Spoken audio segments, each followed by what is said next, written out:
Welcome back, you power players, to another exciting day of Let's Playing Aidyn Chronicles, the game where if high-res textures and multi-count polygons is good, we want to be bad. Last we left off, we were trying to figure out exactly where to go as far as the numerous paths we have here. We could either go this way that we're headed now, we could head back up and around the mountain, or we could head back the way we came. I vote we go this way, because climbing up a mountain looks like fun. Apparently there's a Cyclops up here who thought the same thing. What are we actually doing in the plot? Well, I think the last several episodes have been us wandering a little aimlessly around as I try to get my bearings. I feel like even though we made it to Terminor and talked with Mago and found Boadicia's cousin, even before we ran into Terminor, there was a lot of us running around the countryside. I feel like the last 5 episodes, sans anything we did in Terminor, has just been like Aidyn Chronicles, the Let's Play. Let's aimlessly wander around the greenery, the countryside, and terrorize the local wildlife. Oh well, what can you do? Trying to think of the most exciting thing we found monster-wise out here. I think it would have to be the White and his 3 zombies. That was pretty exciting. Other than that, there hasn't been really anything dangerous. Not even the Chaos Minions, the not insignificant number that we've found, have really proven to be much of a threat.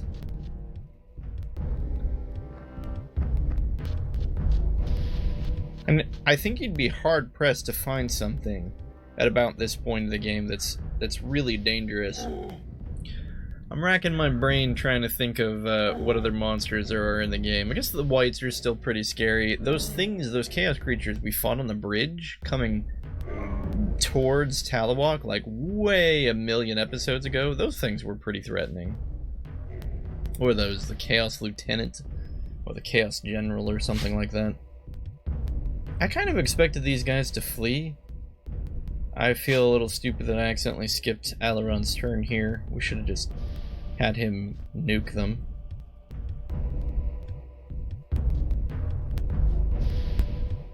Apparently these Cyclops just really want to die. Okay, that guy's got the right idea. Oh, we have Earth Smite? Why would you ever use Earth Smite? Earth Smite just seems so bad. Is it good single target damage? Is that what it is? The benefit of it? Probably. One would assume. Of course, then again, there is lightning, which by all accounts is just a worse version of Dragon Flame. There's also wind, whose use I still don't understand. Wind, the spell that you can cast on your own party members. Okay, Strength Potion, 408 gold. Not the end of the, or rather, not the barest of the, what am I trying to say? Not a great treasure, but we've found worse, I suppose. Anyway. Yeah, so the utility on wind that lets you cast it on yourself, why would you ever do that? I assume it removes something, right? Wow, this mountain really does just twist and turn around. Now, I assumed the wind spell would negate some kind of negative status effect, but I can't think of anything off the top of my head that you would want to blow away from a party member. It's not like there's a poison gas spell. That would be pretty cool. If, like, some monsters cast poison gas and you could wind it away. Where the heck are we? We're on some beach. Oh, it looks like we went over to the other side of the continent. This is like the Panama Canal of Aidyn. Except no idiots dug a trench through the whole thing. Looks like we've got a single Medusa creature out here. A Gorgon, sorry. This Gorgon was just enjoying her time on the beach.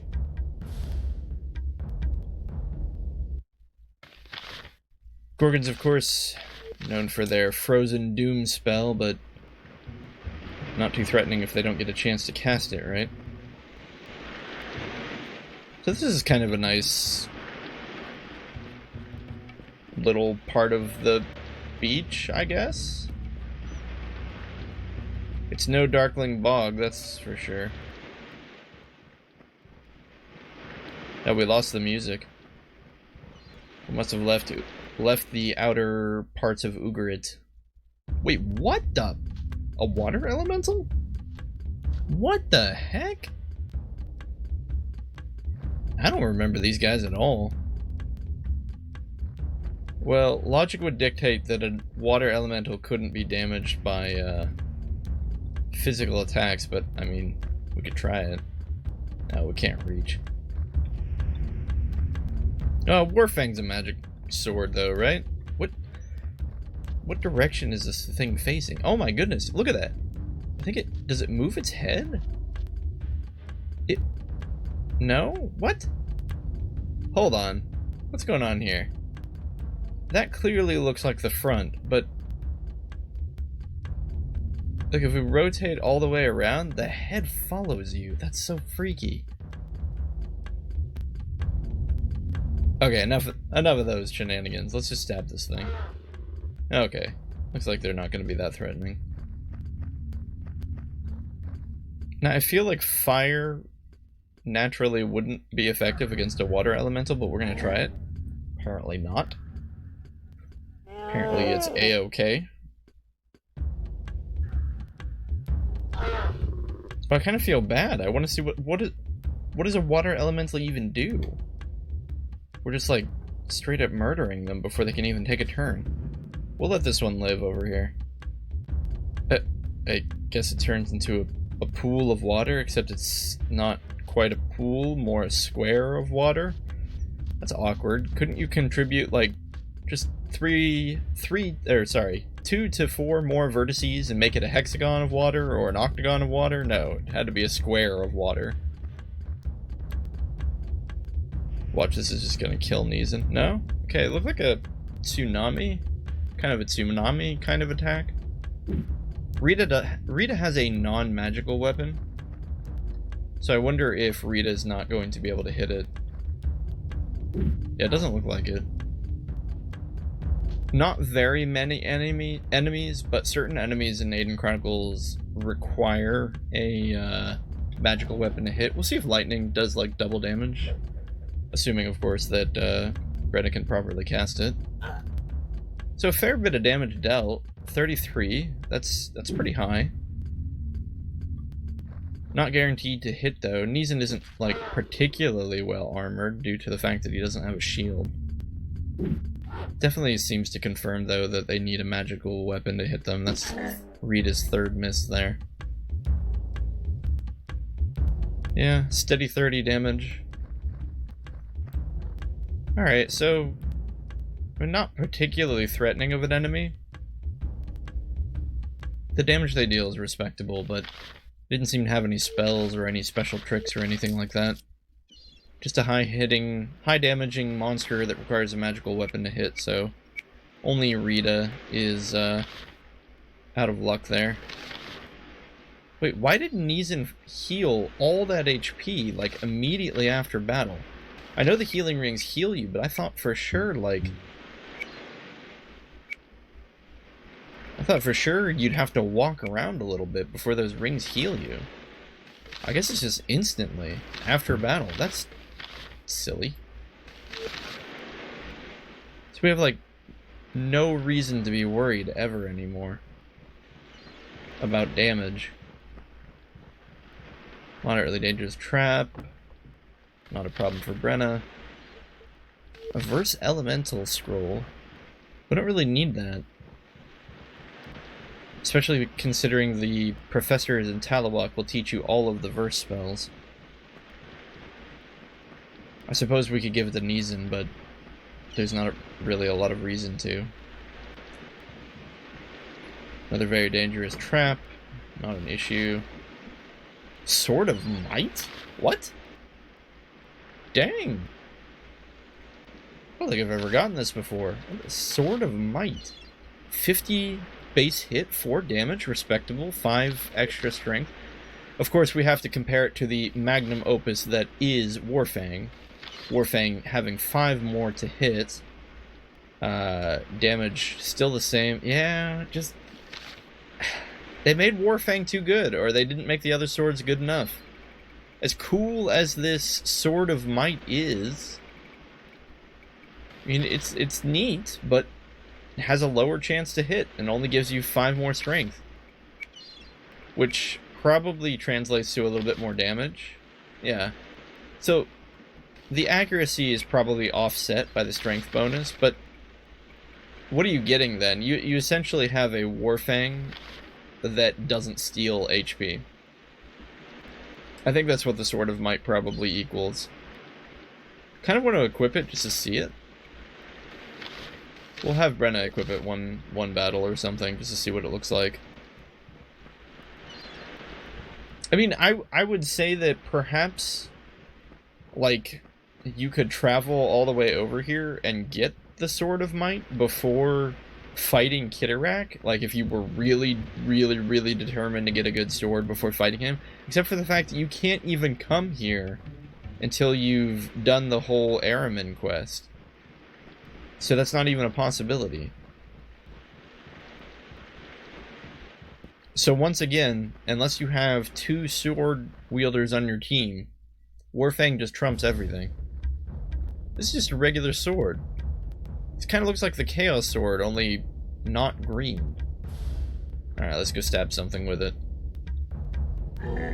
Yeah, I'm not really noticing, like, wild and crazy amounts of damage here.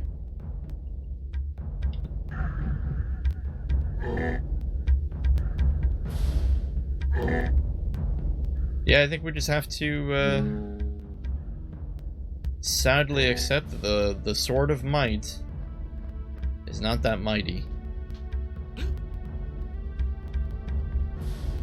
I feel like maybe if it gave you a bunch of extra, like, HP or something, you could have an edge case for wanting it. I'd probably still rather have Warfang, but as it stands, yeah, I don't see any particular advantage to using this thing.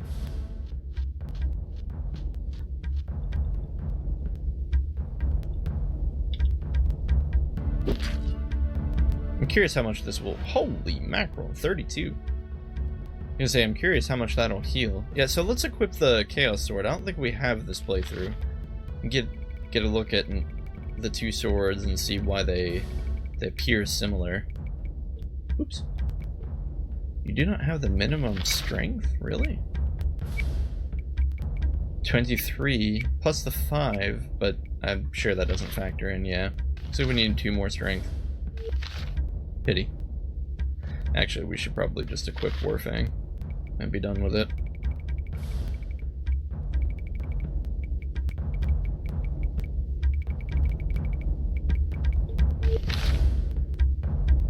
It's just also hilarious that the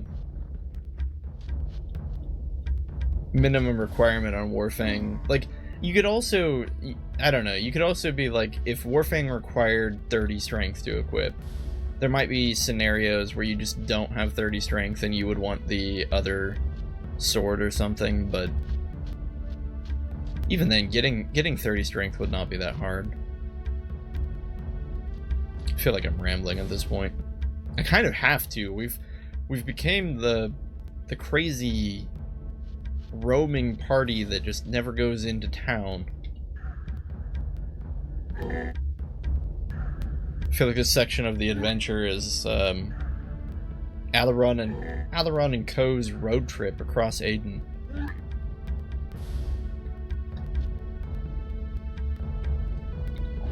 Come on, Brenna, show us why lightning is good. Oh gosh. Show us why lightning is bad. I don't feel like it's probably not a fair contest though until we get her intelligence up to 30. I'm pretty sure Alaron's is 30.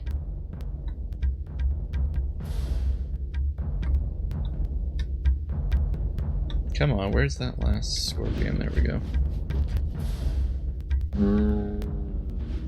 Can't even see the numbers. Standard 63. Oh,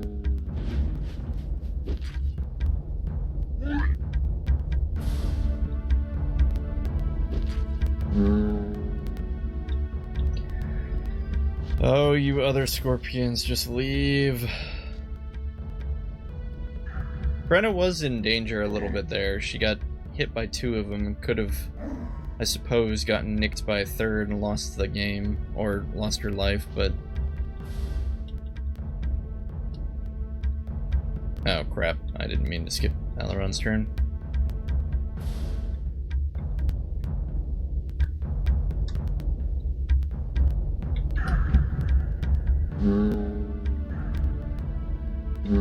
But yeah, I don't know. To what end are we traveling around?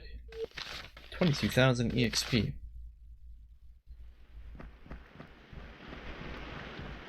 A speedrunner would probably scoff at our bloated party's stats.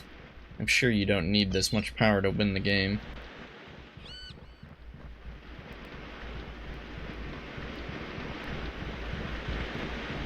Oh, I don't want to fight you, Wolf. Oh my gosh, I don't want to fight you, Harpy. Come on.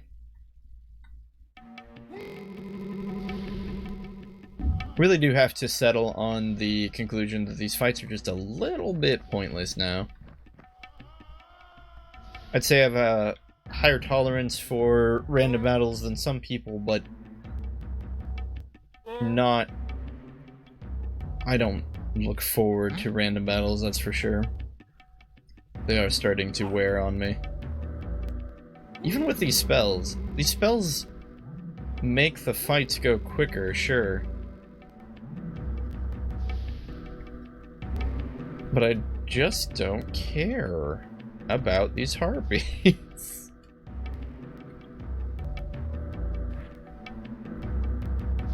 Oh well. Yes, we get it. You're tapping our stamina. Once Alaron's turn comes around again, you'll all be toast. Or even Neezen. You know what? Neezen, get up here and show him how it's done.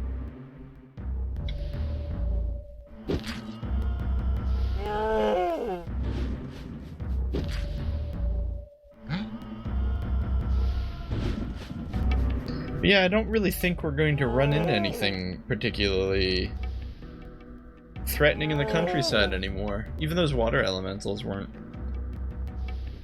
They were new, but not scary.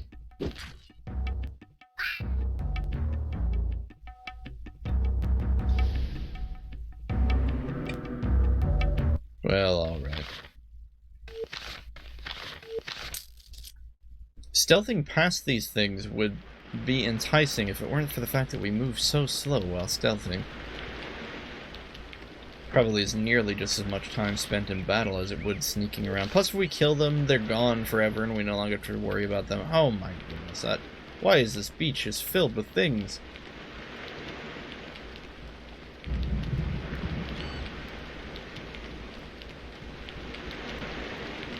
The party just wants to enjoy a nice walk on the pleasant shores of Aidyn. All these monsters have other ideas. Is this a river? Kind of weird.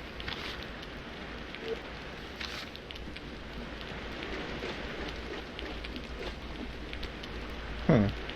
Alright, so we've got a path up there. We've also got this river we could follow, or we could follow the coast. I say we check out what's up here on this path. This looks interesting.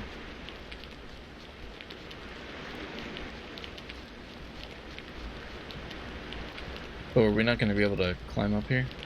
No, we can't. From a distance, it looked like maybe we could. Maybe we can come up this way. Oh, don't fight us, Wyvern. Come on. Come on. Oh, well, at least it's just one.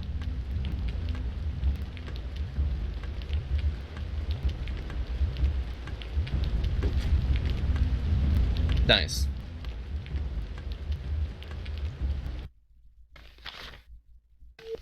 Like a rotating door, in and out. What am I doing? I thought that was the EXP menu, apparently it was the item menu.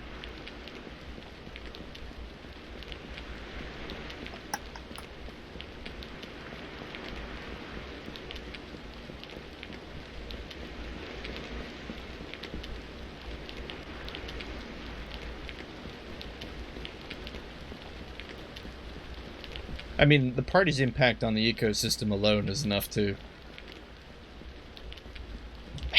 wreak havoc on the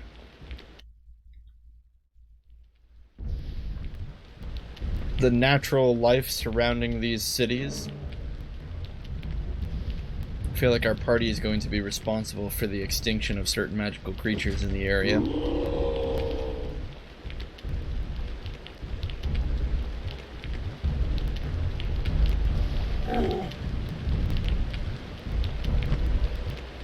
Oh, Cyclops switched weapons. What does he have there? What is that, a stick? What is that?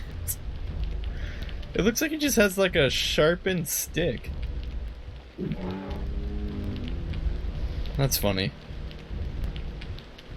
He has that big club, but he swapped weapons to a sharpened stick. The club is just for show. How fascinating.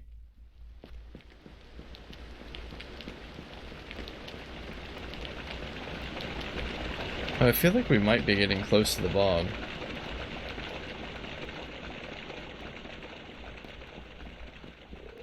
Oh, go away, troll.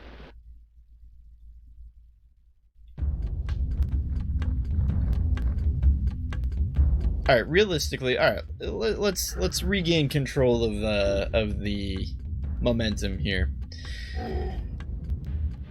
Realistically, what are we putting points into at this point? Like, what can we do to make the party more efficient, stronger, better, whatever?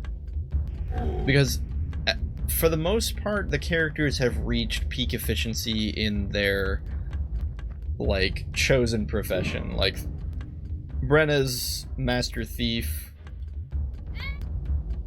She's about to be Master Wizard. Alaron is Master Wizard. Our fourth party member is going to be rotating out anyway. I don't know if we're even going to keep Neeson. We might even get rid of Rita. And not because I don't like her or something, but simply because when this quest is over, we'll have to reevaluate the party anyway. Neeson really needs Dragon Flame so he can cast when there are party members nearby. That looks good enough.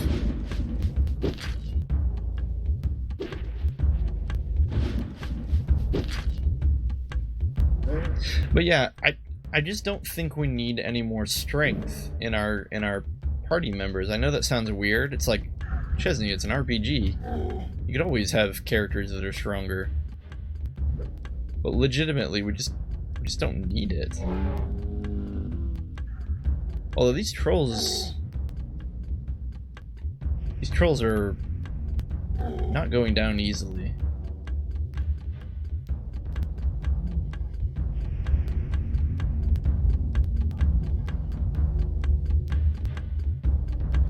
I don't know if it's the time of day that affects the strength of Fireball or Dragon Flames. We seem to be rolling particularly low in this fight. We haven't really gotten above 40.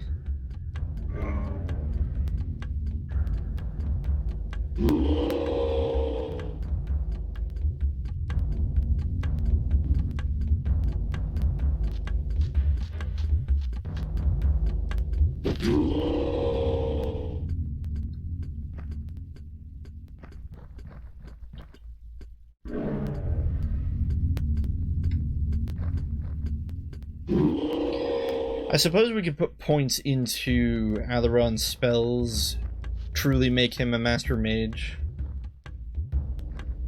I guess Dragon Flames isn't the end-all be-all. There's probably some other spell combinations that are better or more useful or what have you.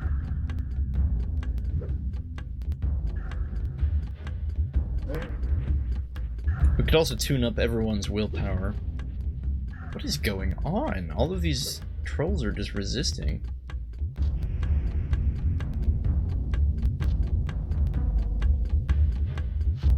We're gonna have to pull everyone over.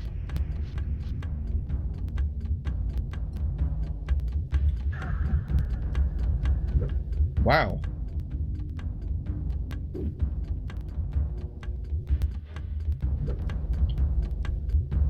Double resist.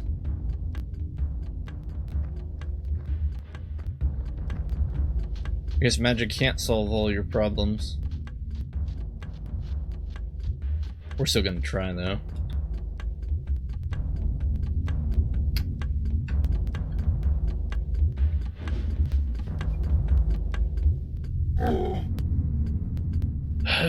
These trolls don't have different names. I know we've gone over this before, but so I don't know if these trolls are just a stronger version of the troll with just the same name troll or what.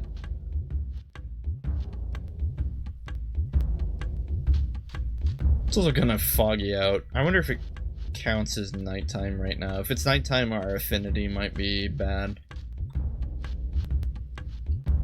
I don't know why I skipped Alaron's turn. That's like the third time I've done that today.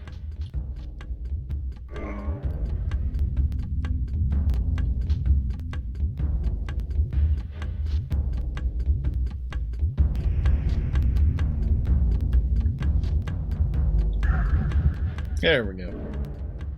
Finally got one.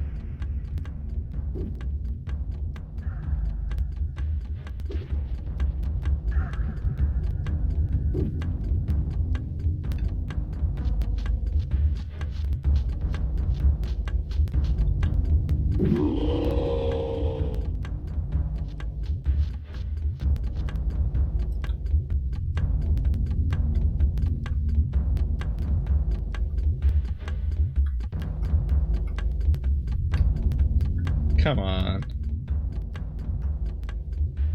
Oh, we'll just have to settle for the 2.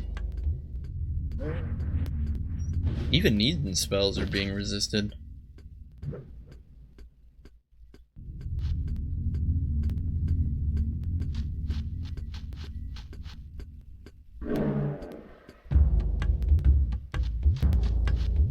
It might just be worth it to throw things at them instead of trying to cast magic.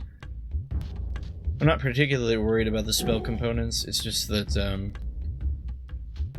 we just don't seem to be being very effective right now.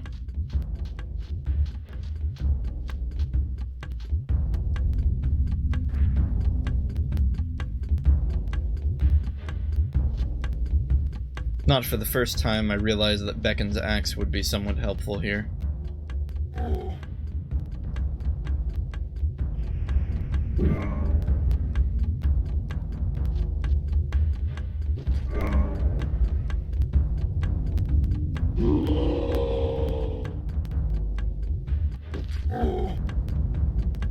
Yeah, physical attacks just seem to be cleaning things up a little faster. Oh, flee already.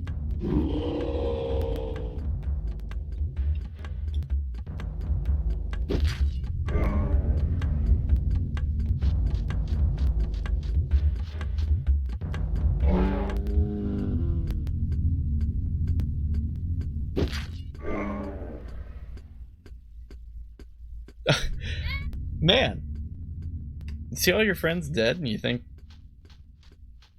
I'm just gonna get one swipe in. Suit yourself. Okay, can we not fight an army of super trolls again? 27,000 EXP is nice and all, but I think I'm getting all wildlife fighted out. Brenna's gonna get her level 10 in wizardry.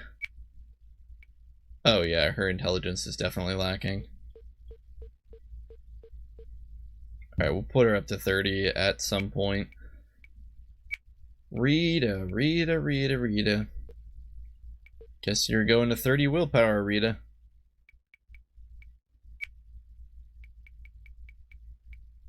I don't know, Can she learn warrior? She does have warrior. I guess we'll just turn you into a warrior.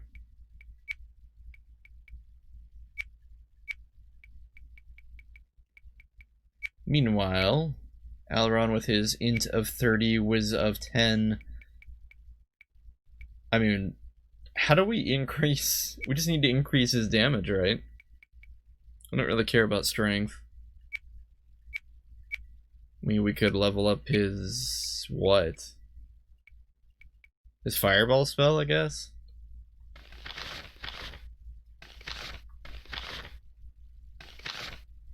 Sure.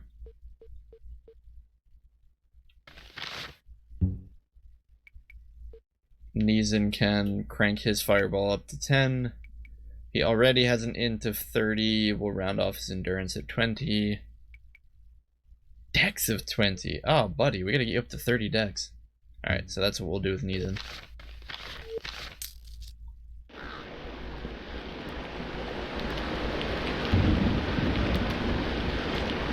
So, the question is, was fighting those trolls worth it? What treasure do we get? A Helm of Defense. You know, that might have been worth it. I don't even know how many characters we have equipped with a helm. Oh, a lot of people. But not Rita, so that's good enough, I suppose. Dang! 5 protection and 25 physical resistance? That's insane! What the heck does Brenna have? Does Brenna have one of these? That's nuts. That's like assorted nuts. Yeah. My goodness. Okay, yeah, that was totally worth it. I'd give everybody a Helm of Defense if I could. Guarded by super trolls, but no wonder Brenna's been able to dodge so many attacks. It's probably kept her alive a couple times.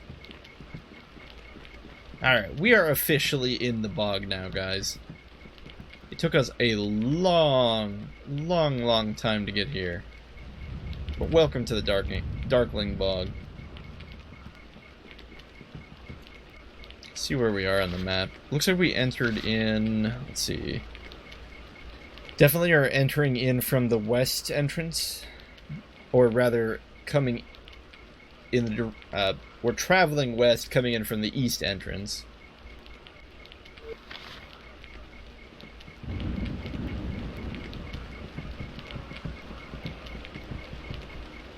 So, do you hear music?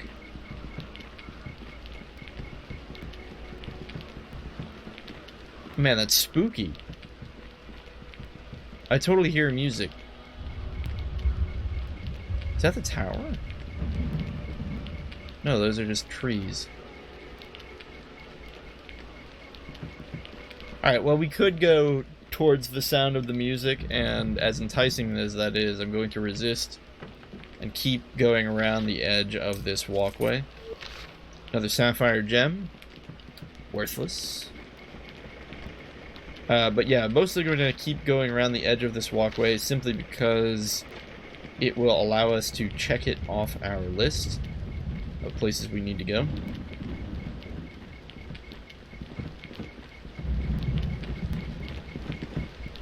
But this walkway goes on and on. Starting to feel a little bit like Demon Souls. The bog in Demon Souls. Oh my goodness. Brutal. And it has that big walkway on the outside of it.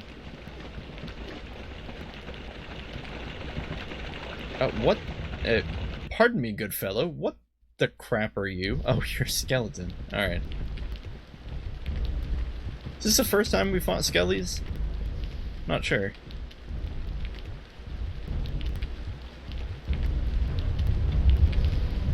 Oh, of course you're gonna resist. Ruin all our fun.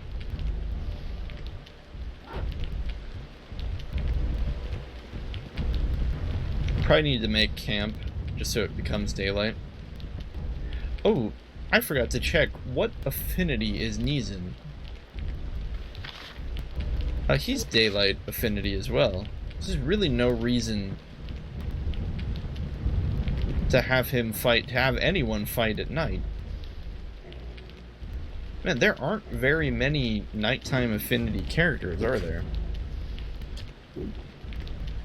Beacon comes to mind. I think the singular Jundar lady that you can get on your team might be night aesthetic. Or, sorry, aspect. Because the spells don't seem to be working. We'll just have to get physical with these skeletons. Okay. Spears don't seem to be working either. I'm a little worried.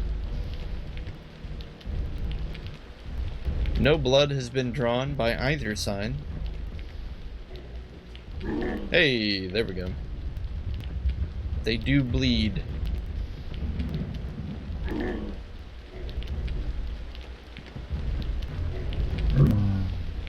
All those points in Warrior, Rita manages to do 9 damage.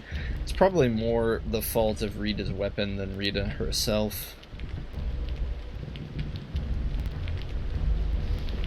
That spear is pretty mundane.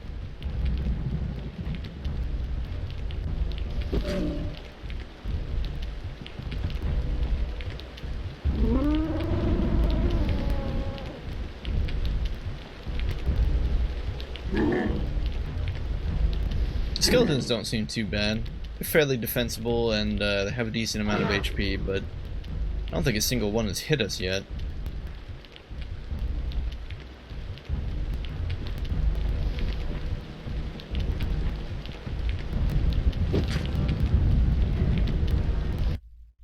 Well, there we are.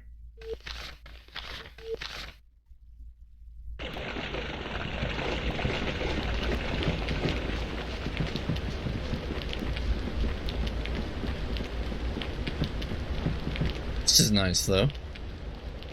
It's nice to finally be here. In the location we've spent the last 3 episodes traveling to. Or however many.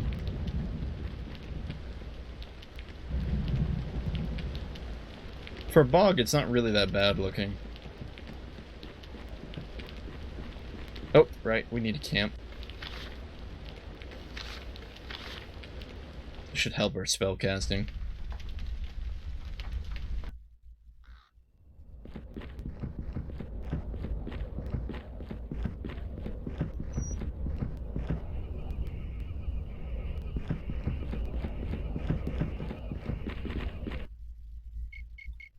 Oh, interesting. You're awake? I have a lot to think about. The necromancer's words keep echoing in my head. An after poem. I'm sorry about your family. I just feel empty, numb, or maybe it's the curse is all I feel. Why don't you see Ardra? You must know of her power at the wizard school. I do. I mean, I have. She performed a crystal vision for me.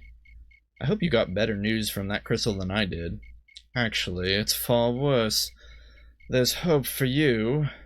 What is the curse you're under? Why isn't there a cure? Who's behind it? Well, we already know Shamsok is behind it. Let's ask him what is the curse he's under.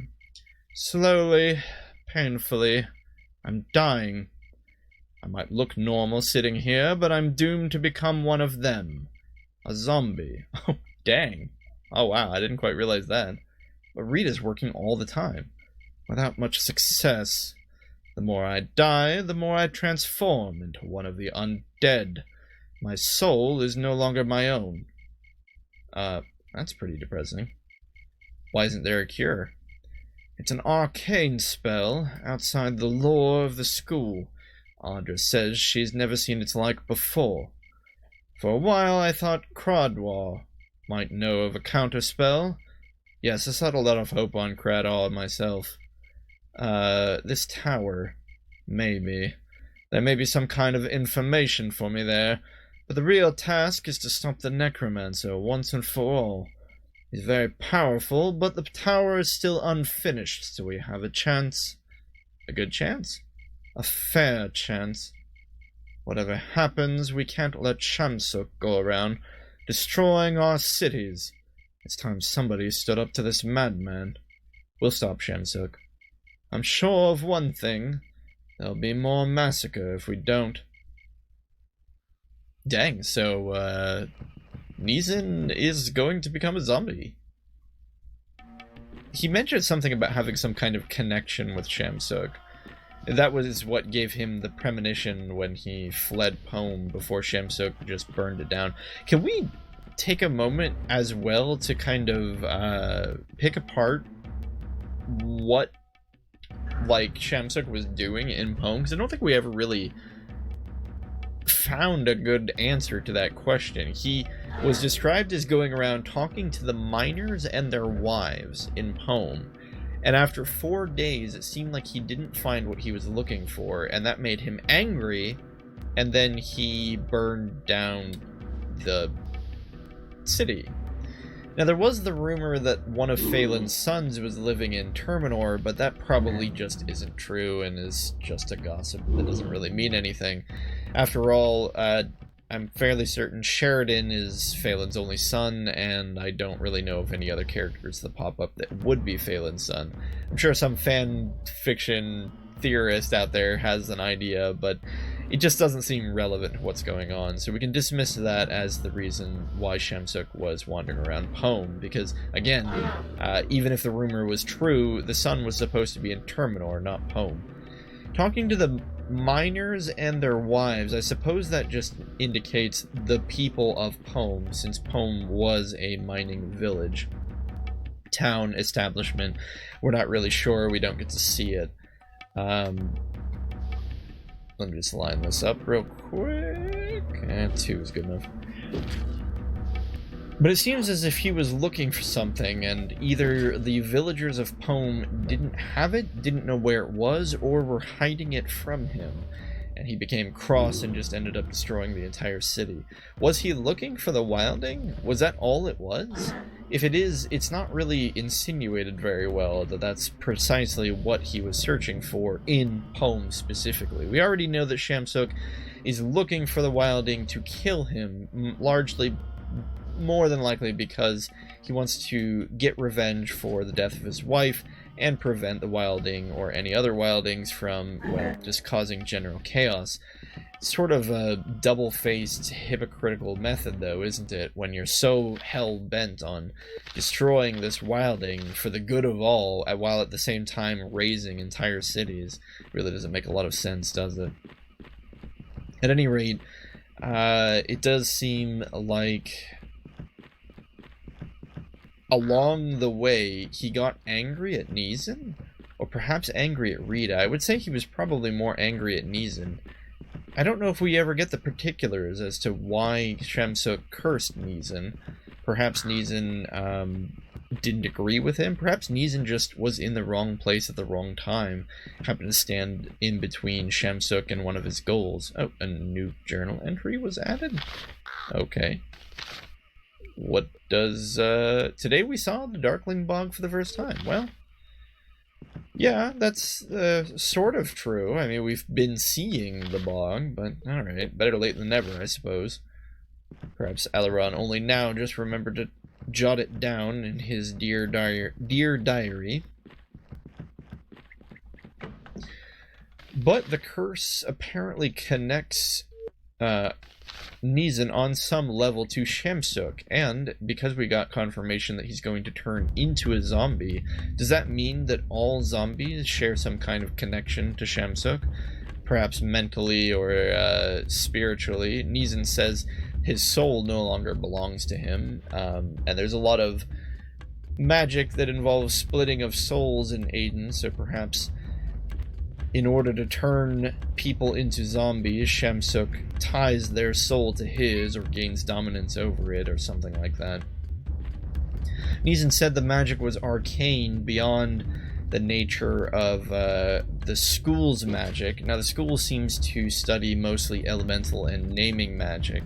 The Mirari definitely are the experts of elemental, but it is a thing humans seem to be able to have a certain mastery over. The Jundar keep their secrets with their starlight magic, and it seems that only the desperate, the crazy, and the forbidden study the necromancy school.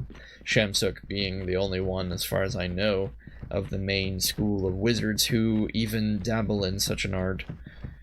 Therefore, I believe... Whoop, man, it just fell off that cliff. I guess that works. Looked like we reached the end of the line anyway. What on earth is this? I guess we could go down into this... What is this, a pit? We lost control of the camera? A zombie? Okay, just a bat and some zombies. Anyway, so at any rate, yeah, perhaps we could extrapolate that Shamsuk controls the zombies by having a connection with them, a connection of the spirit or the soul. Therefore, as Neeson slowly becomes a zombie,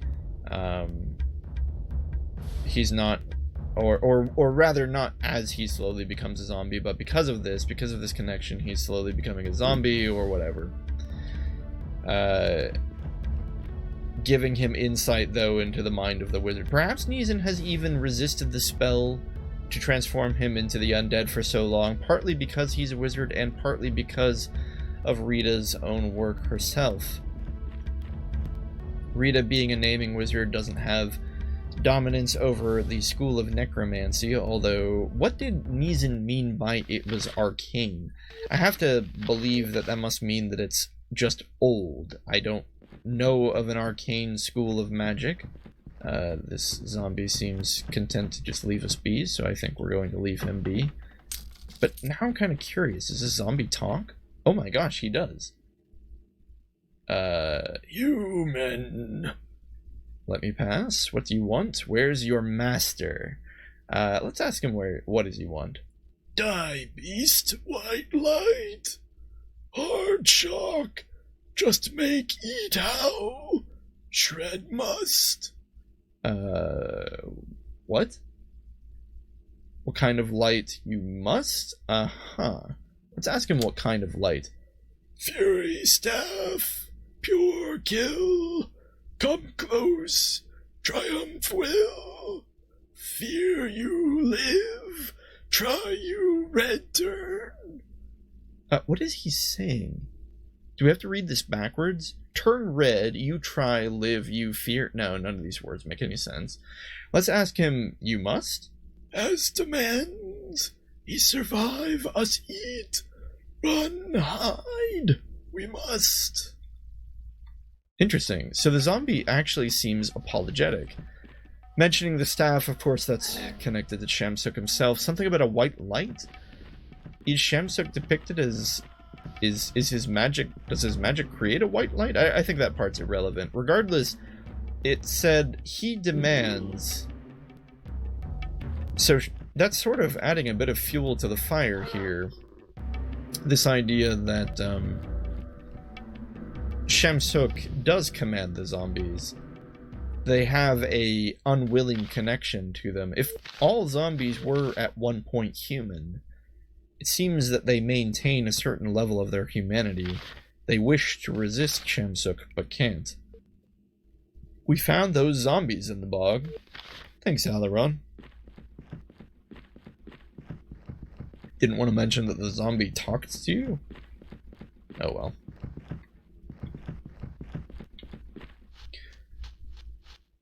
But yeah, it does appear that the zombies are unwilling participants, that they aren't quite as mindless as perhaps they are in a lot of games or media. Wait a minute, I recognize this. Did we go full circle? Oh my gosh, we did. Cool. Because if we go that way, we'll find the stone bridge that leads to Terminor. Awesome. It's all coming together.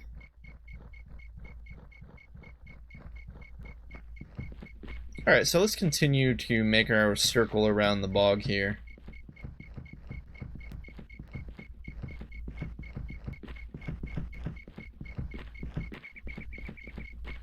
Nice little slow-moving, if stagnant, pool of water.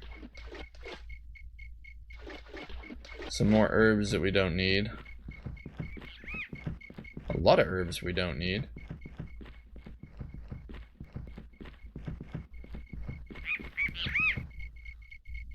Okay, so I thought those constructs were gates. Are they?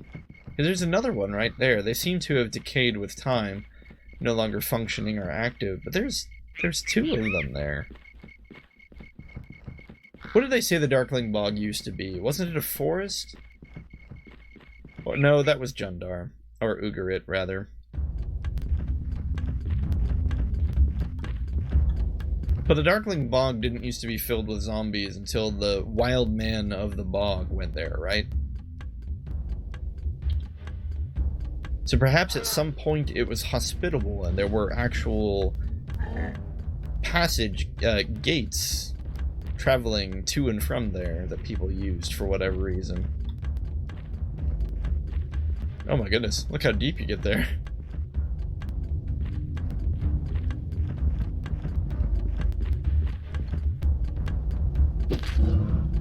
Yeah, so zombies, we already went over this. They're not terribly threatening. They can take a beating and they'll deal a little bit of damage back to you, but nothing serious. It's mostly the things you fight alongside zombies that make them threatening.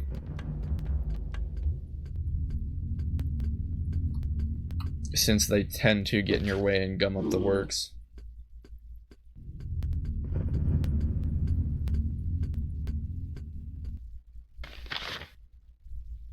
Alright. Let's give Neeson some more decks.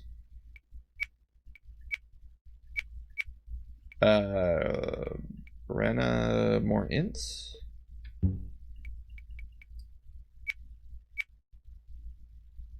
Rita.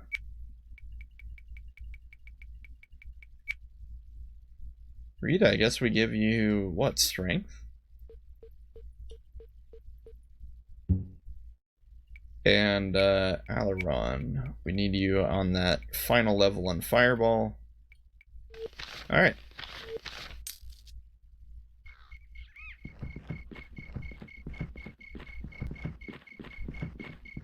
Of course, they could also just be reused assets. And they're just supposed to be trees that have been covered with moss.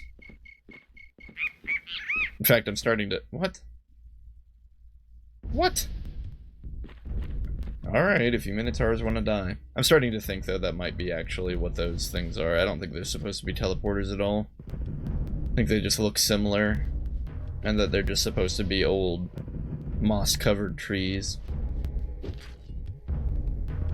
But if they were trees, they don't have any leaves or branches. I'm torn. Which is it? Are they decrepit, derelict teleporters, or are they old trees?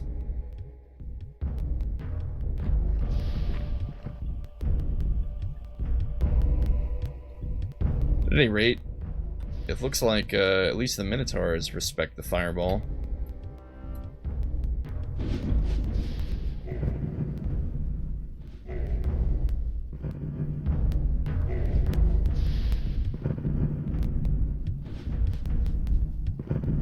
Seems good.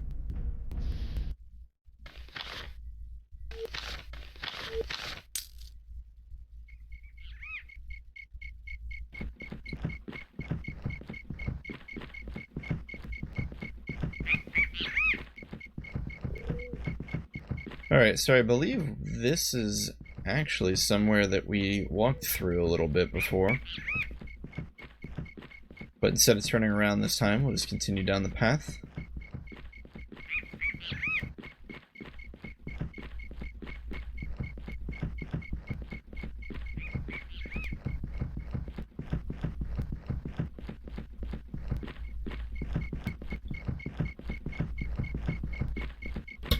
Aside from Shamsuk's tower, we want to keep an eye out for anything related to Elisheva and his shriveled up heart. I wonder also if we'll ever get any closure on the one-off throwaway line that Shamsuk was hiding his daughter.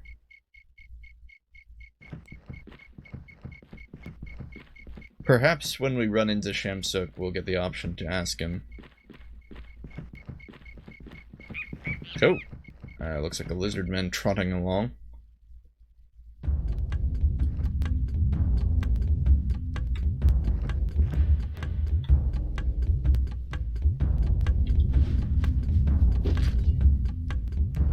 Hey, that's what we like to see. Good job, Neeson. Make short work of these fools. Ah, bad job, Neeson. Couldn't have dealt one more HP damage.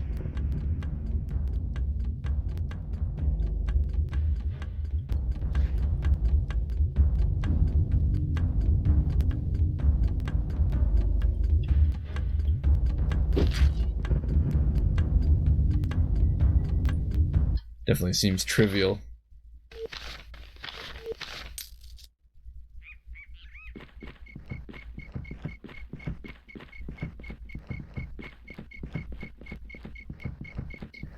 So after we make our, it's kind of like mowing the lawn. After we make our circle around the bog, we will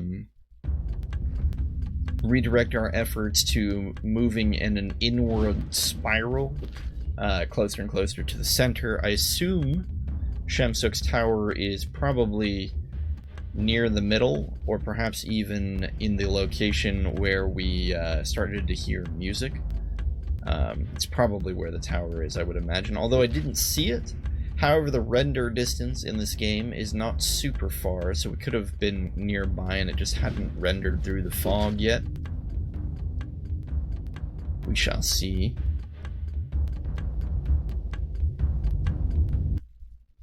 I also just realized that Neeson wears an adorable little beanie hat. Well, beanie hat might not be quite the right way to describe it, but a scholar's cap. What is it about wizards and scholars wearing silly things on their heads? It's as if they must distinguish themselves.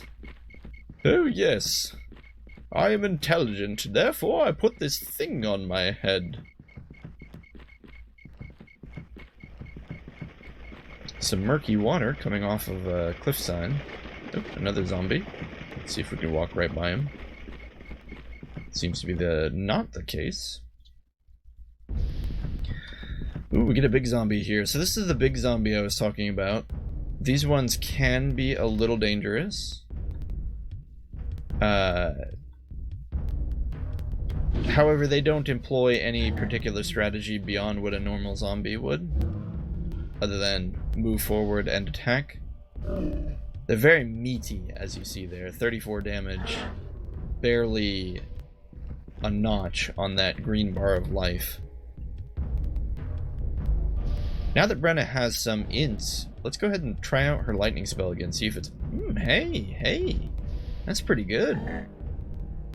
Okay, so her lightning spell seems to just have needed that int boost. It's not quite as strong as Alaron's fireball, although I don't know, that dealt 64 damage. That was pretty decent. Sorry, Rita, you're just gonna stand around and watch. It's not my fault you chose naming magic. I feel like if the 4 schools were actually a thing, though, I unfortunately feel like I would totally be a naming mage. Naming mages seem concerned with, like, categorizations, organizations. They deal with the base raw stats of reality. I feel like with all of my focus on data in my career, that must be what I am, a naming mage.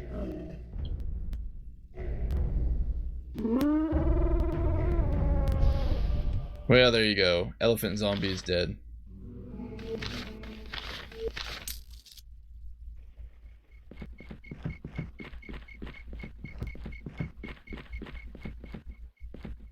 Oop. Get a little weird frame jump there.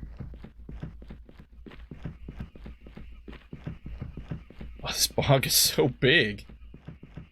I mean, I'm glad it is. It makes sense. I believe that no one would want to come through here, and I believe that anyone who did would get lost, and this would be a perfect place for Shamsuk to put his tower, because no one would be able to find it, and the few that did probably got eaten by zombies or worse. Still, though, this place just goes on and on. What are you? Apparently, are non-hostile? Who are you? I don't know how to do a lizard man voice. King of lizard men, ruler of this swamp. At least until Necromancer came. Then filthy undead pushed us out. Then perhaps we can work together. We too have a grudge against the Necromancer. No! Once we worked with humans, traded with humans of Pome. Then your Necromancer came. Interesting. The lizard men traded with the people of Pome? Wow. And this is fairly recent events, so this Lizardman King is quite upset that Pome got wrecked by the Necromancer. But he's not ours. No more talk. You can't fool us again. We kill you, then we see if you speak truth. I don't think that's how that works. Interesting. So this is just some random... what is this guy? Is he a Lizardman King or just Lizardman Boss? And Rita's able to hit him without any problem whatsoever, which does not speak well for his strength.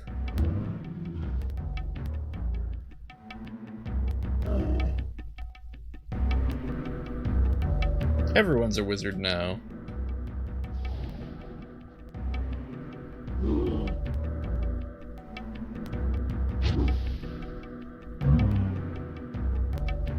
This is so bizarre. Is there something important that this Lizardman boss is supposed to do? I mean, I almost feel bad. Like, should we let him attack someone to at least see what his attack animation is? I feel like Rita is the most defensible person on our team.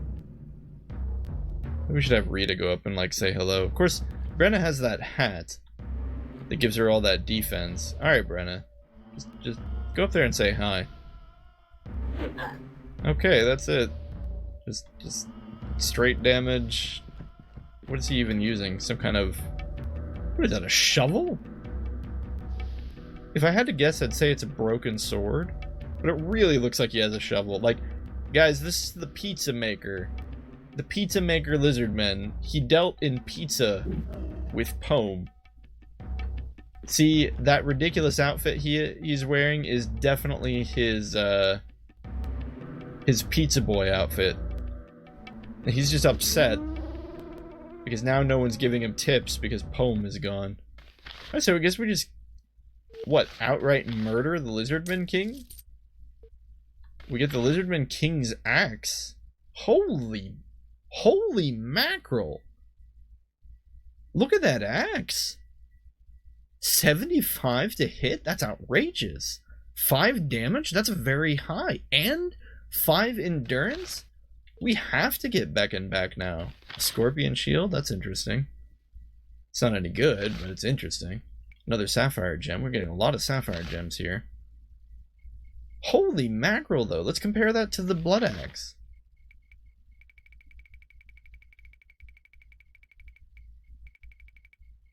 Oh gosh, did we sell the blood axe? No, here it is. Okay, so blood axe, 50 and 5. Respectable. Very respectable. In fact, there was even like a giant axe or something that had more damage but way lower base chance to hit, so we ended up going with a blood axe. But what on earth?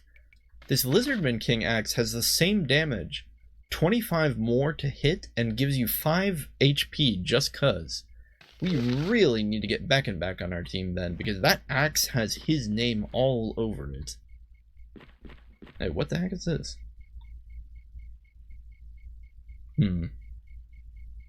Alright, well I kind of wanted to go in a circle, but let's go check this out.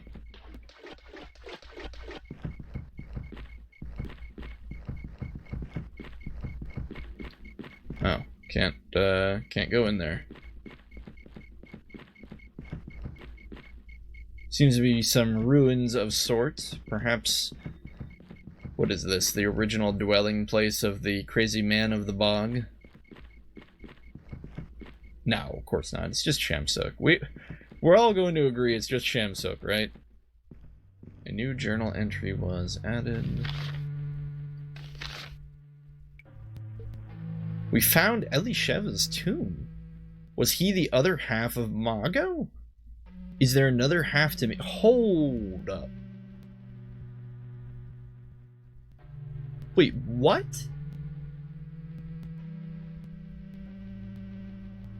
What? Okay, wait. What is Elisheva spelled backwards? Nothing. It spells nothing backwards. But I thought Elisheva... It says it here in the journal, was he the other half of Mago? But, okay, let's rewind. In the story that the storyteller in Terminor told us, it seemed that Elisheva wasn't related to Mago at all. He said there was a man named Elisheva or something like that. I can't remember all the details, but it said that he split himself in two because he wanted more power. Why call him Elisheva if it was Mago?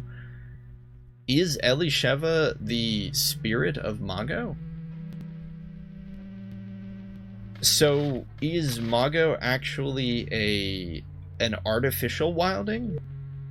He purposefully split his soul and therefore became like a forced wilding? Also, there's a zombie here.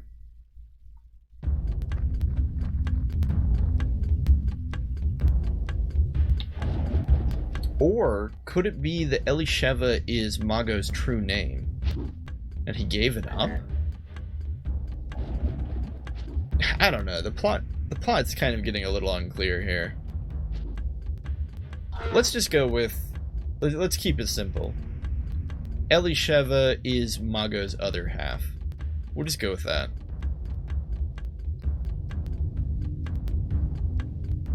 And Elisheva isn't the wild man of the bog.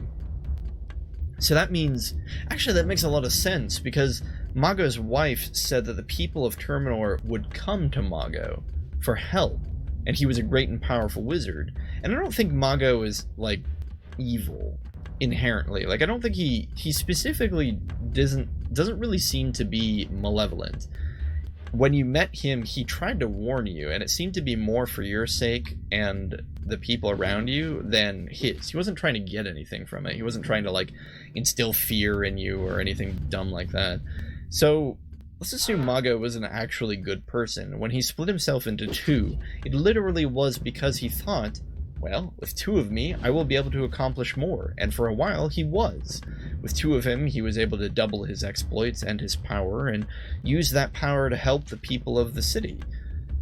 But each and every time he used his powers that way, his heart, which he had removed, let's say his heart is perhaps a, like, pseudo kind of, you know, J.K. Rowling Horcrux for his soul. Every time he used his powers, he would, his heart would get smaller and smaller, more corrupt, and his other half became evil. Elisheva became evil. I keep saving because oh dear. Glorious power, fetid corpses, and ancient skeletons dance at my will. I cloak myself in blackness. I arm myself with hate. My minions are the rotting remnants of my brother's kind. Minions is capitalized here, but it says, are the rotting remnants of my brother's kind. So I don't think these are Rabasat's minions, even though this is confusing, because minions is capitalized. It really seems like there's... But this can't be Rabasat's, because the rotting remnants are clearly a reference to the zombies, and of my brother's kind. So let's assume Elisheva wrote this, and he's talking about Mago. And so Elisheva's minions are the zombies, which are the rotting remnants of Mago's kind. So Shamsok didn't create the zombies initially, it seems. Let terror strike like frozen lightning through their hearts. Now feel the sharp ache of loss. Feel the pain that I have become. It did seem like Mago kind of split himself off and gave his spirit all the things that would distract him. Like, it gave his spirit his feelings, his compassion, his soul, basically.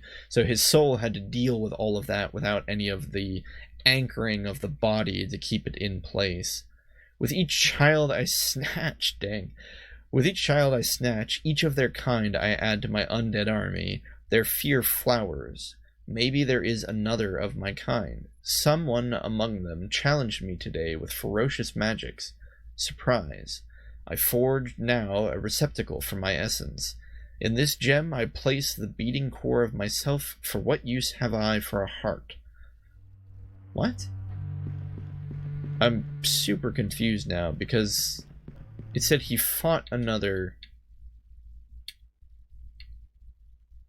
Okay, but he does reference his undead army, so his minions clearly aren't Rabasat's minions. Rabasat is something else. What I don't understand is this part. Someone among them challenged me today with ferocious magics. Who challenged Elisheva? Was it Mago? I forged now a receptacle for my essence, but I thought at the point where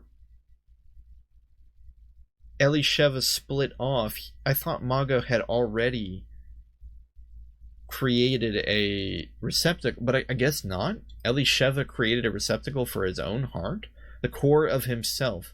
For what use have I for a heart? Alright, so Mago didn't create the heart. Elisheva did.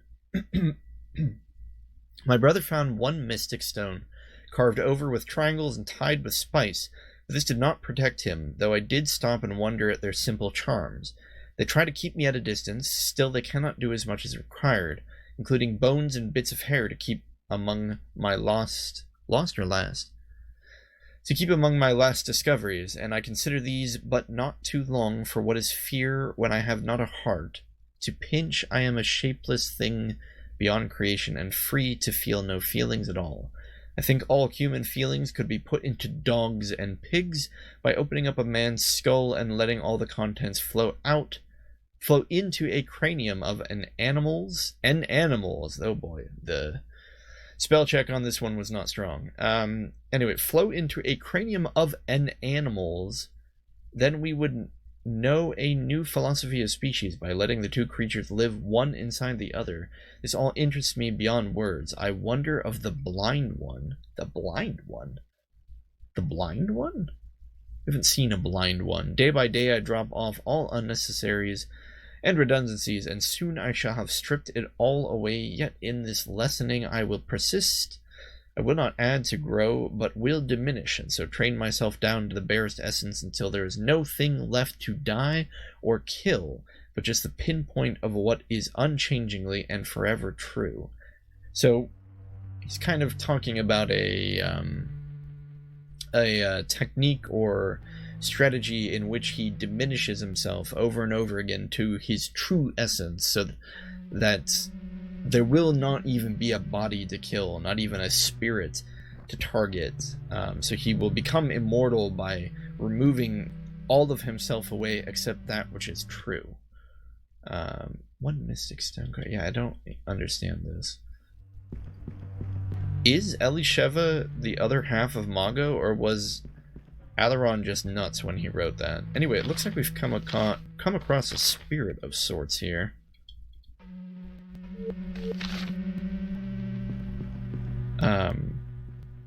Yeah, it does seem intent on seeking us out, although it doesn't seem hostile.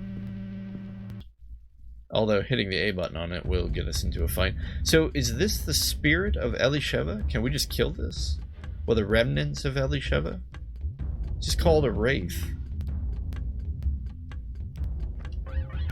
We fought one of these when we stole the, or rather plundered the carcass of Kate. That random woman who someone was mourning over in, was it Port Said? I think it was. Oh wow, 2 damage. That's not good. 8 damage? That's also not good. It is dark due to the Wraith spell, so perhaps we should... Oh, these are plague zombies. That's what the big ones are called. Anyway, it is dark, so we have a disadvantage here in our combat. So perhaps we should focus on the Wraith, and upon killing him, dismiss the darkness spell.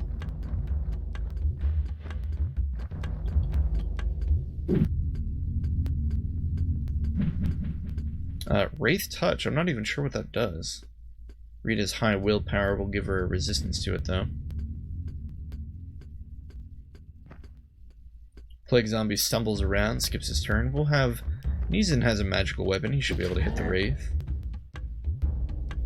On the turnaround of Brenna's turn here. Hopefully this will be the end.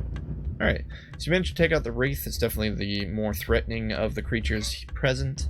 These Plague Zombies are sturdy and will deal a certain amount of damage to us, but ultimately are just going to die eventually. Although it does not seem that magic is an appropriate response to their presence here. We'll have to resort to simply physical attacks? Were the other big zombies called Plague Zombies? Are these a different breed? Is that why they're so resistant to magic? Oh man, they're resistant to everything. Actually, I think these are a different kind of zombie. We didn't have this much trouble with the big zombie out in the bog. So this means that Elisheva's spirit was flanked by 4 super strong zombies. It bothers me that it wasn't called Elisheva's spirit, that it was just called a Wraith. As far as I knew, the Wraith is just a normal, generic enemy. But perhaps the spirit of Elisheva has become so weakened that that's all he exists as now, a simple Wraith. Alright, annoying that Rita's getting hit, but we'll just have her chug a potion, she'll be fine. My goodness. The HP on these guys. Ooh. A little bit of a hit there. Oh. You know, for the first time in a very, very long time, I think we're actually in a little bit of danger. That's amazing.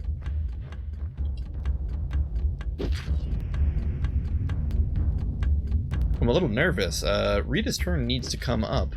Otherwise she's somewhat in danger of dying. Not like hugely in danger, but... Okay, here we go.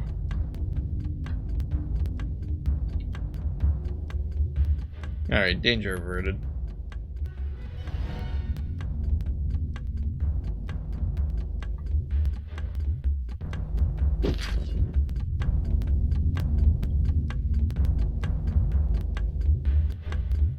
Yeah, I guess Rita just doesn't have the dodge ability of a warrior? Her warrior's level isn't that low anymore. It's like, what, 6? I think the only things that factor into whether or not you get hit are your protection, possibly your dexterity. I don't know if anything else factors in.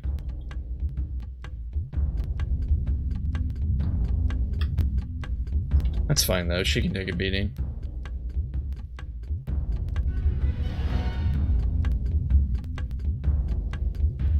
It'll take a while, but we'll whittle down the, we've already whittled down 1 plague zombie. We'll whittle down this one and then move over to assist her.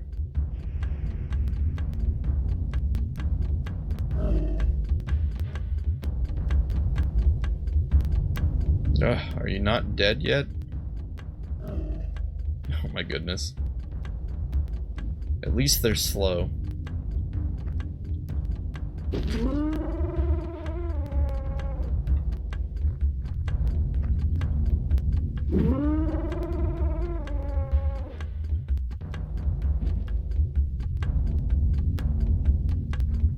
Yeah, I'd definitely be okay with fewer battles altogether and more battles like this.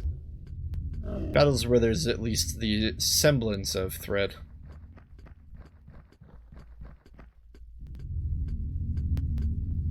It's interesting though, the Wraith itself wasn't too hard to kill. It's the Plague Zombies that ended up being the bigger threat.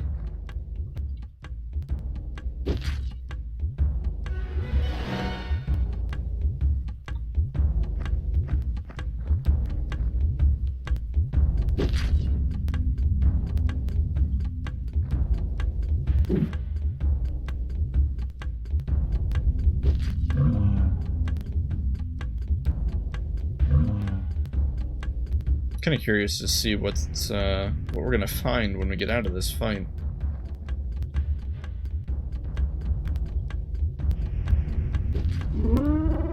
Nice.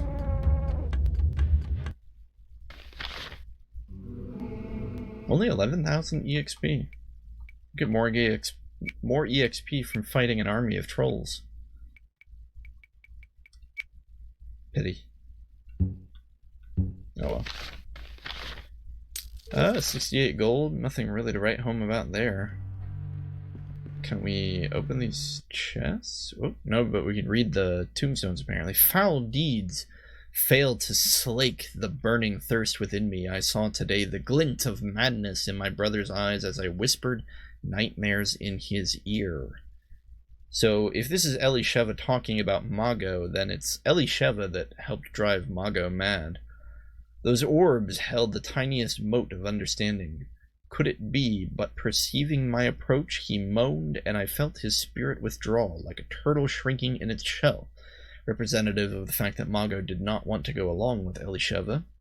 Prepare to drop a stone within yourself. Prepare to, as what is brought out in darkness and at night, prepare. More gibberish. An empty treasure chest. So the tomb of Elisheva must have been plundered already. I think today my brother saw for me the first time. In his horror, he recoiled the fires within him, rage uncontrolled, and soon his flame will perish. Now I can no longer approach him, as once was my want.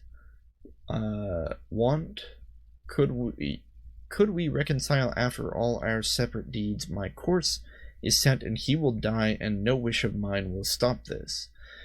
Because the spirit, I suppose, is immortal, whereas the body is mortal. Never was I free, but when he is gone, perhaps there is a chance to breathe again and live once more. So Elisheva is waiting for the mortal death of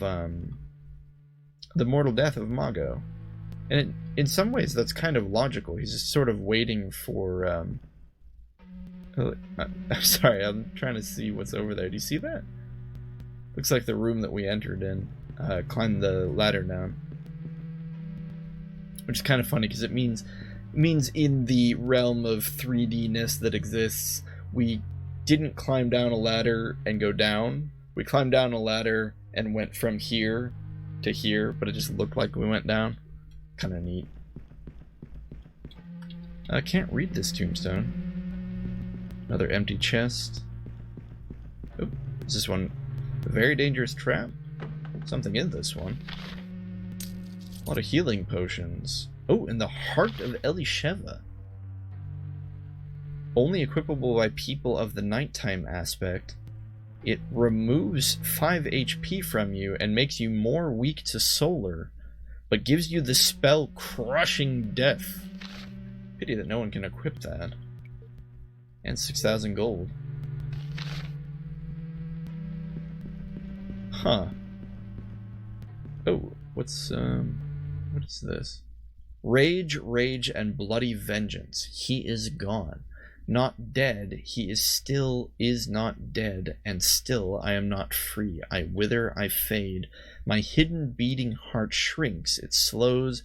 Now dying, I will craft my legacy. Horror, hate, that men shall always tremble when the darkness comes. No deed too black, no thought too wretched, I shall ever be remembered, and I shall be feared. What?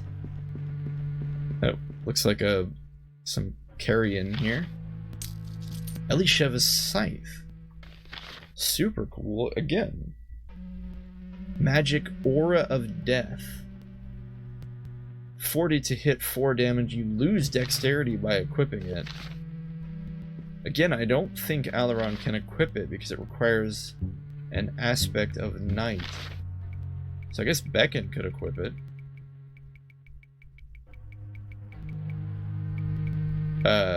Where is it? Here it is. Yeah, your aspect prevents you from equipping that, so... Super weird. I don't know if it would even be worth it to equip them. What are these statues? Looks like some kind of winged gargoyle. I know the camera's kind of glitching out, but yeah. A very, very generically textured kind of stone monster with wings. What did he mean he will carve out his legacy? I wither, I fade, my hidden beating heart. So it seems like what ended up happening is that Elisheva was waiting in this tomb for Mago to die, but he never died, and Mago left him. So apparently at one point they were working in tandem, and Mago, realizing that Elisheva had gone mad, as Elisheva put it, retreated like a turtle. He left Elisheva.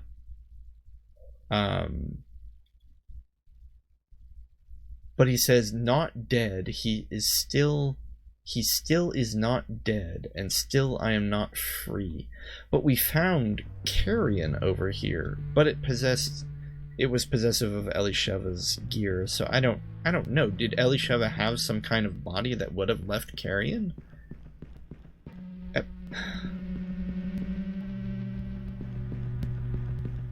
I don't know. The plot here... Oh, another chest. Maybe we'll get some answers here. Verse star. Rare material, but nothing answer-wise. I can't read this tombstone. I think that's it.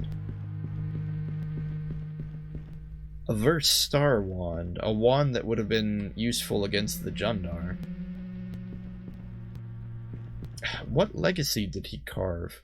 I wither, I fade. My beating heart shrinks, it slowly now dying.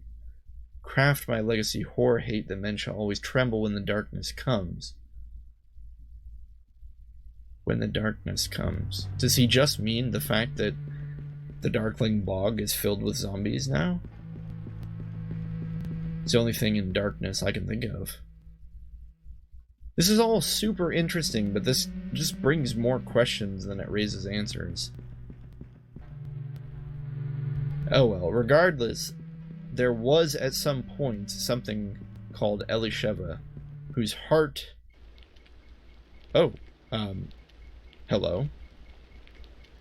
I suppose we should save the game, since that thing has not attacked us yet.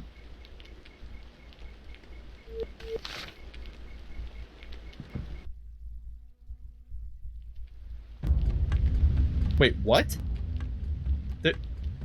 That was totally a wraith, but now there's... What?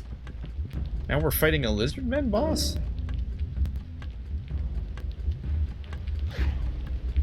Why would the lizardmen fight us? I don't... Maybe there's just a nearby lizardman. No, don't cast Verse Elemental. You don't need to do that. Gosh darn it. No fireballs for us. Anyway, I'm going to assume that this was just a wandering lizard man and not the wraith that we found. Otherwise, this doesn't make any sense at all. Unless somehow the lizard men were working in tandem with Elisheva.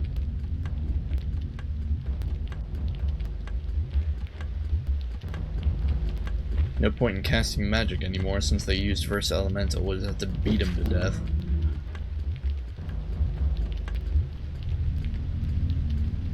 Anyway, what I'm fully expecting is that we're going to get out of this battle and the Wraith is still going to be there, and then we'll be able to enter the Wraith battle.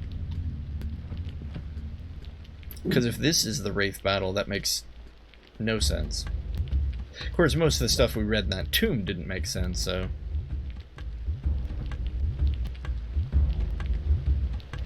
But okay, let's assume, if we are to assume that Mago is the other half of Elisheva, Elisheva was waiting for Mago to die, but Mago didn't die. And as time went on, as Mago went more and more crazy, but yet still lived, Elisheva faded more and more and more. He just wanted Mago to die so that he could breathe the fresh air on his own. But perhaps even though they are no longer actually connected, they still need each other to live. So just as Elisheva is immortal but fading, Mago will live forever but slowly go mad and speak backwards in riddles. I was really hoping that it was going to say something like I mean, I don't know. There perhaps there is some credibility to this theory. What I was really hoping is that we would find some sort of evidence indicating that Elisheva had created the minions, and that somehow Rabisat was Elisheva's main right-hand woman or something. But we didn't get any confirmation on that. However, he did refer to his zombie minions with a capital M. So it's possible that the creatures of chaos literally sprouted from Elisheva. But we didn't find any chaos creatures in his tomb. We have his heart. There aren't any chaos creatures around. It doesn't seem... It seems more like that's really seems like a fanfic theory. It doesn't really seem like it's actually going to hold any weight.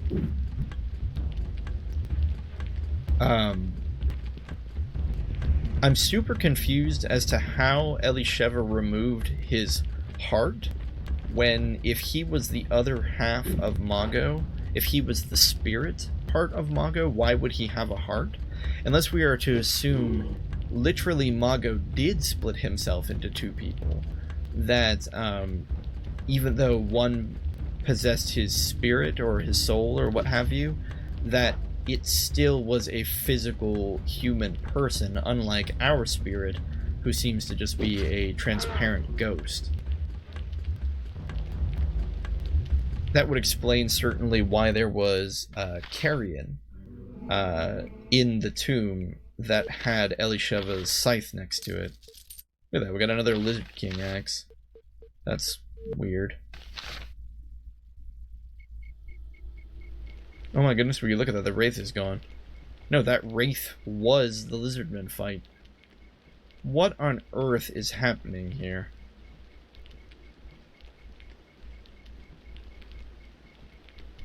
I don't know, guys.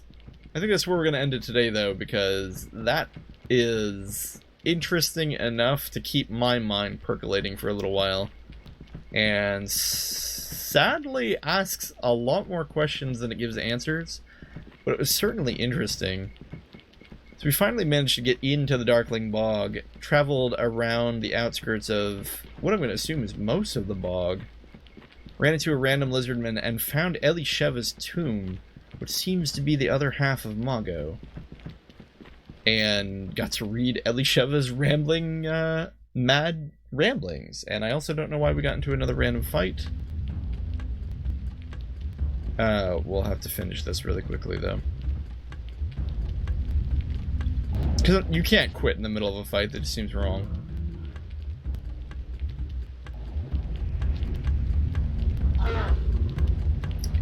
It certainly seemed like Elisheva had some kind of connection to his, what he called his brother. But there was a separation. He said the descendants, or the, how did he refer to them? The rotting remains of my brother's kind. Which seems to indicate that he wasn't human. It's all very confusing. Also, I wonder what fever dream the writer was on when they wrote some of that. Some of it seemed to be purposefully not using grammar and proper punctuation in order to depict the ramblings of a madman. Other parts of it seemed to literally be written with bad grammar and incorrect words, so I don't know. Could have been they needed a plot and somebody just belted something out, wrote it out as quick as possible, kept it in here because they knew that it wouldn't make sense. They knew that they didn't have enough time to tell the story they wanted, or the story wasn't going to make sense no matter what they did, so they just wrote down the gist of the plot that they wanted to go with and just were like, you know what, it's better than nothing.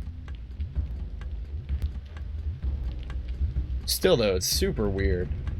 I mean, clearly they were going with something, right? You find all this stuff in this tomb. We have the town crier who references Elisheva before we even go into the bog. Then there's some kind of weird connection to Shemsuk. It could also be that Elisheva was the crazy man who ran into the bog. Although I don't think there's a lot of data to support that.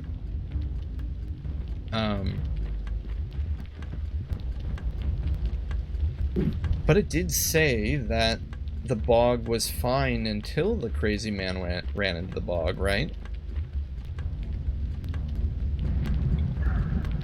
I wish there was just... I wish we could just confirm who was who. I wish we knew...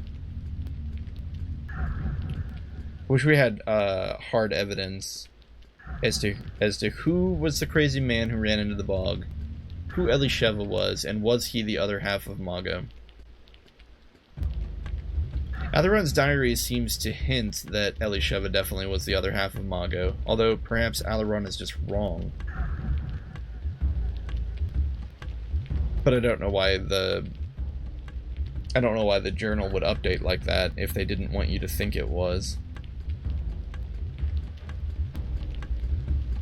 The plot is muddled at best. At any rate, tons to think about. We'll pick up here in the next one. I'm looking forward to exploring the rest of the bog and hopefully finding Shamsuk's tower. Thanks for coming along on this wild, crazy ride. I hope things are going great for you out there, and I will see you in the next one. Till then.